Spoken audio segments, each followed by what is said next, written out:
ikosa risubiwemo inshuro irenze imwe niryo ni umwanzuro.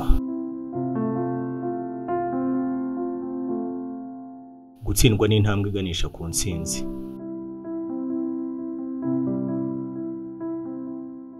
Hagarika kubwira abantu byinshi birenze ibyo bakeneye kumenya.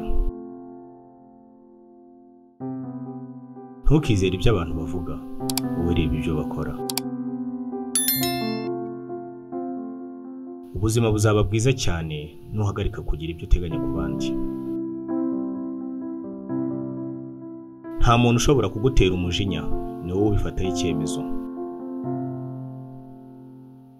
Menya kugenzura amagambo yawe, ibitekerezo byawe n'amafaranga yawe.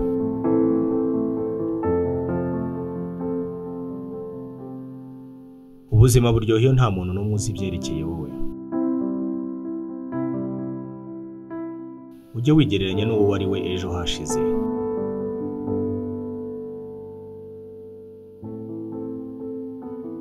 Uzishime nta kintu ufite, ibyo bizagutera kwishimira buri kimwe uzagira. Baho ubuzima bwawe utitaye ku byiyumviro by'abandi kuri wowe.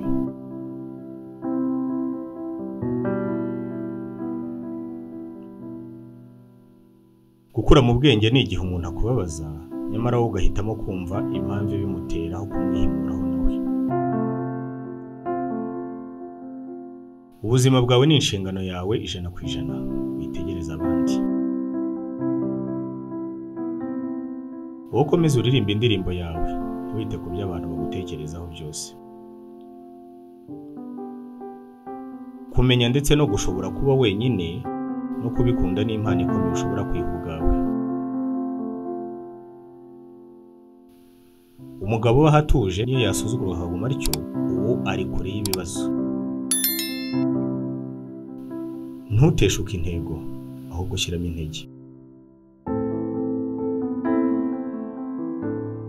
Buriya ngo igipimo cy'ubwenge ni ubushobozi bwo guhinduka.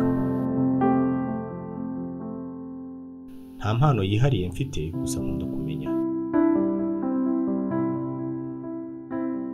Nushaka ko abana bawe baba abanyabwenge, basomera imigani.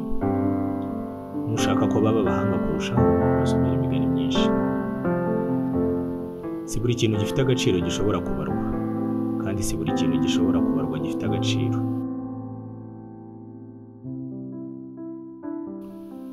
Ubuhanga ni ugukora ibintu bisanzwe mu buryo budasanzwe. Turenga imbibi iyo twemeye ko zihari. Biratangaje kuba uzwi hose, nyamara wo kumva uri wenyine. Abanyantege nkeya barihorera, abakomeye barababarira, naho abahanga barirengagiza. Ntuzigera utsindwa keretse igihe wahagaritse kugerageza.